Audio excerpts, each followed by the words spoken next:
بسم اللہ الرحمن الرحیم۔ السلام علیکم ورحمۃ اللہ وبرکاتہ۔ امید ہے کہ تمام طلبہ و طالبات خیریت سے ہوں گے۔ عزیز طلبہ، آج کی اس ویڈیو میں ہم آپ کے لیے جماعت نہم کی اردو کی کتاب کا ایک سبق لے کر آئے ہیں، جس کا نام ہے ڈسٹرکٹ بورڈ کی ڈسپنسری، اور اس کے مصنف ہیں قدرت اللہ شہاب، اور یہ عنوان ان کی کتاب شہاب نامہ سے ماخوذ ہے، شہاب نامہ سے لیا گیا ہے۔ سب سے پہلے تعارف مصنف ہے آپ کے سامنے۔ پاک و ہند کے ممتاز سرکاری افسر قدرت اللہ شہاب اردو کے مشہور ادیب، افسانہ نگار، صوفی اور دانشور تھے۔ آپ کے والد کا نام محمد عبداللہ تھا۔ آپ نے آزاد کشمیر میں سیکریٹری جنرل اور جنگ میں ڈپٹی کمشنر کے عہدوں پر کام کیا۔ آپ پاکستان کے گورنر جنرل غلام محمد اسکندر مرزا اور صدر ایوب محمد خان کے ساتھ بطور پرائیویٹ سیکریٹری رہے۔ ہالینڈ میں پاکستان کے سفیر بھی رہے۔ پاکستان کی ادبی تنظیم رائٹر گلڈ کے بانی اور انجمن ترقی اردو پاکستان کے اعزازی صدر بھی رہے۔ شہاب نامہ آپ کی آپ بیتی ہے، جس میں اپنے بچپن، جوانی، بڑھاپے کا حال بیان کیا ہے۔ قومی خدمات کے اعتراف میں حکومت پاکستان نے آپ کو ستارہ پاکستان کے تمغے سے نوازا۔ آپ کی دیگر تصانیف میں یا خدا، نفسانے، ماجی اور سرخ فیتہ مقبول ہیں۔ مرکزی خیال ہے اس سبق کا: ملک پاکستان ہم نے اسلام کے نام پر حاصل کیا۔ لوگوں نے اپنی جان و مال کی قربانیاں اس ملک کے لیے اس لیے دی کہ اس ملک کو کلمے کے نام پر آزاد کیا گیا۔ تمام حکومتی اداروں کو چاہیے کہ وہ اللہ تعالیٰ کا ڈر و خوف رکھیں اور آخرت کی جواب دہی کا احساس اپنے اندر پیدا کریں، اپنے کام کو ایمانداری سے انجام دیں اور ملکی سالمیت و ملکی خزانے کو نقصان نہ پہنچائیں۔ جس کسی شخص کو جو بھی عہدہ دیا گیا ہے وہ اس کے پاس امانت ہے۔ اس امانت کے بارے میں قیامت کے دن اس سے پوچھ ہوگی۔ اسے چاہیے کہ وہ اس امانت کی پاسداری کرتے ہوئے اس کا پورا پورا حق ادا کرے۔ ایسا نہ ہو کہ جو عہدہ ان کو دیا گیا ہے وہ ان کا غلط استعمال کریں، کیونکہ دنیا میں تو انسان بچ سکتا ہے لیکن آخرت میں اللہ تعالیٰ سے بچنا ممکن نہیں ہے۔ اسی لیے ہر انسان کو چاہیے کہ وہ اپنے ملک کی تعمیر و ترقی کے لیے اپنی خوشی، محنت اور لگن سے اپنے کام کو ذمہ داری سے انجام دیں۔ خلاصہ ہے اس سبق کا آپ کے سامنے۔ اس سبق میں مصنف اپنے ایک سفر کا حال ذکر کرتے ہوئے فرماتے ہیں کہ ایک دفعہ میں ایک لمبے سفر سے واپس آ رہا تھا کہ ایک پرفضا مقام پر ایک ڈاک بنگلہ نظر آیا۔ دل نے سوچا کچھ دیر آرام کیا جائے۔ جب میں ڈاک بنگلے کے اندر گیا تو دیکھا کہ بنگلے کی پیچھے چھت غائب ہے، جو 1950 کے سیلاب کا نتیجہ تھا۔ ڈاک بنگلہ یہ بیٹا اس بنگلے کو کہتے ہیں جس میں سرکاری افسران چند دن کے لیے رکتے ہیں، چند دن کے لیے اسٹے کرتے ہیں۔ یہاں سے ڈاکیہ خطوط والا بنگلہ مراد نہیں ہے۔ ڈاک بنگلے میں رہتے ہوئے مجھے ڈسٹرکٹ بورڈ کی ڈسپنسری کا خیال آیا،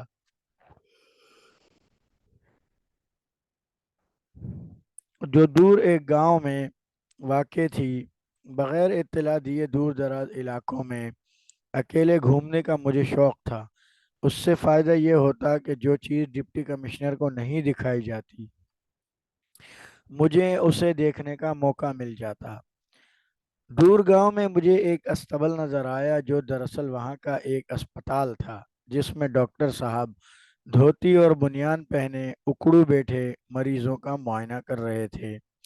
مریض خود اپنا مرض بتاتا اور ڈاکٹر صاحب نسخہ لکھ کر تھما دیتے مریض بغیر دوائی کے چلا جاتا تھا۔ جب میں وہاں پہنچا، میری وضع قطع، میری حالت، میرا حلیہ دیکھ کر ڈاکٹر صاحب نے مجھے اپنے سامنے والی بینچ پر بٹھا دیا۔ مریضوں کا ہجوم ختم ہوا تو ڈاکٹر صاحب میری طرف متوجہ ہوئے۔ میں نے بڑی سنجیدگی سے اپنا مرض بتایا۔ قریب تھا کہ وہ مجھے نسخہ لکھ کر دیتے۔ عین اسی وقت گاؤں کے نمبردار، گاؤں کا جو بڑا تھا، اس نے پہنچ کر میرے راز کا پردہ فاش کر دیا۔ ڈاکٹر صاحب بے تحاشا اندر دوڑے اور شیروانی پہن کر اسٹیتوسکوپ ہاتھ میں لیے آئے۔ ڈاکٹر صاحب نے میرے آنے پر بڑی خوشی کا اظہار کیا اور ساتھ ہی اسپتال کے معائنے کی دعوت دی۔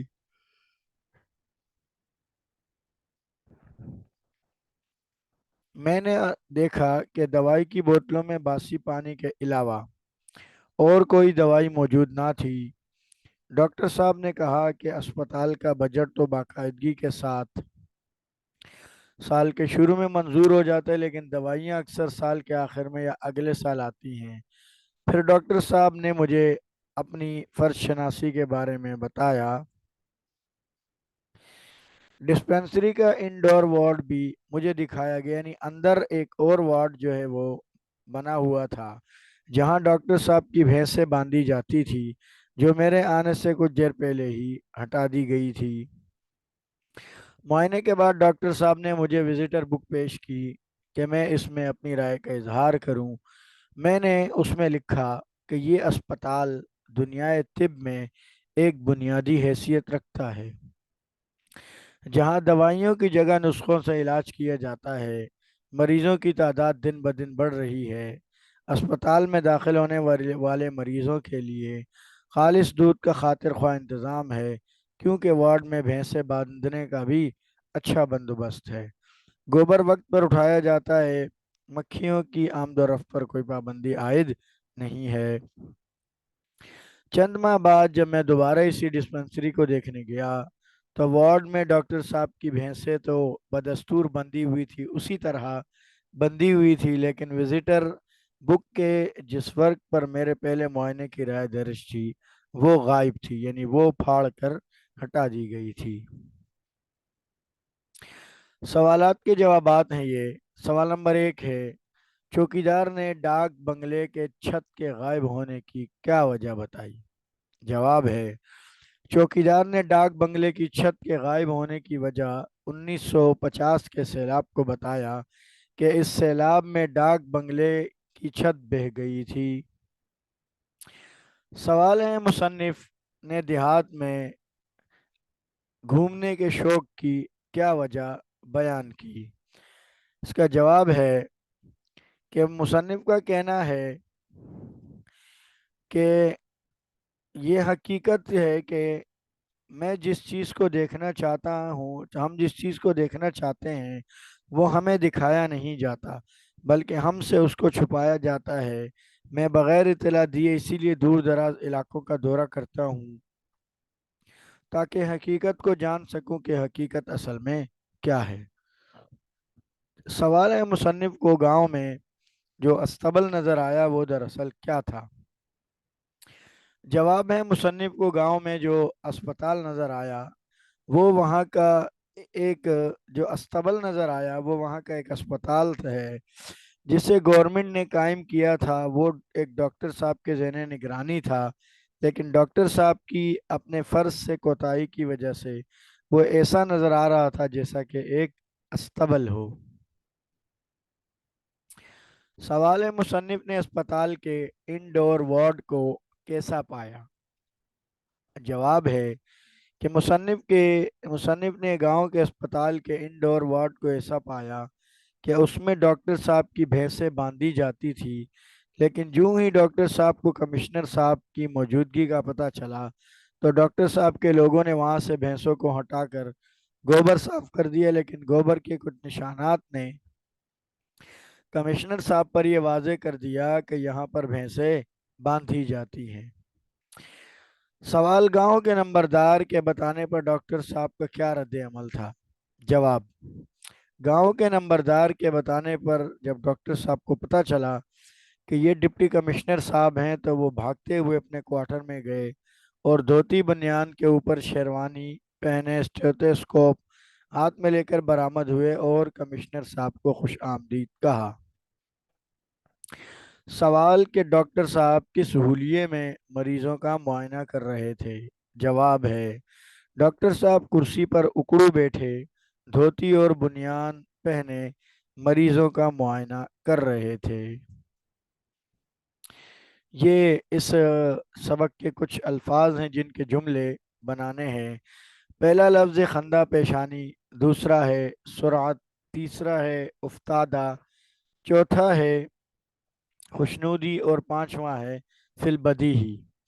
اور جی، یہاں پر الفاظ اور محاورہ، اس کے معنی اور جملے۔ لفظ قندہ پیشانی، اس کے معنی ہیں خوش مزاج۔ جملہ ہے کہ خوش مزاج انسان ہر جگہ کامیاب رہتا ہے۔ حکمت، اس کے معنی ہے راز۔ اللہ تعالیٰ کے ہر کام میں حکمت ہوتی ہے۔ تیسرا جملہ ہے دور افتادہ، دور کی جگہ۔ اس کا جملہ ہے مصنف کو دور افتادہ گھومنے کا شوق تھا۔ سرعت، جلدی، ڈاکٹر صاحب نے سرعت میں شیروانی پہنی۔ خوشنودی، رضامندی، اللہ تعالیٰ کی خوشنودی ہمیں تلاش کرنی چاہیے۔ فی البدیہی، بے سوچے، یعنی فوراً ہی ایک بات کر دینا، اس میں آپ کو سوچنے کی جو ہے وہ ضرورت نہ پڑے۔ مصنف نے وزیٹر بک میں فی البدیہی اپنی رائے لکھی۔ یہ اس سبق کے MCQs ہیں۔ درست جواب پر صحیح کا نشان لگائیے۔ ڈاک بنگلے کی رعایت سے یاد آ گئی ایک ڈسپنسری۔ مصنف کی وضع قطع میں کوئی علامت موجود نہیں تھی ڈپٹی کمشنر کی۔ اس کے بعد ہے آنکھ سب کچھ دیکھتی ہے انسان کی، جو استبل نظر آیا وہ دراصل تھا اسپتال۔ ڈسپنسری کا آخری معائنہ ہوا تھا 1931 میں۔ درست جواب پر درست الفاظ لکھ کر خالی جگہ پر کیجیے۔ ڈاکٹر صاحب دھوتی اور بنیان پہنے کرسی پر اکڑو بیٹھے تھے۔ مریض اپنی بساط، طاقت، بساط مانے طاقت کے مطابق اپنے مرض کی خود تشخیص کرتا تھا، خود مرض کے بارے میں بتاتا تھا۔ یہ نسخہ غالباً تعویذ کے طور پر استعمال ہوتا تھا۔ مجھے وہم ہونے لگتا ہے کہ میں ضلع جھنگ کا ڈپٹی کمشنر لگ گیا ہوں۔ ڈاکٹر صاحب پورے 9 برس سے مسیحائی فرما رہے تھے، یعنی وہاں پر ہاسپٹل سنبھالے ہوئے تھے۔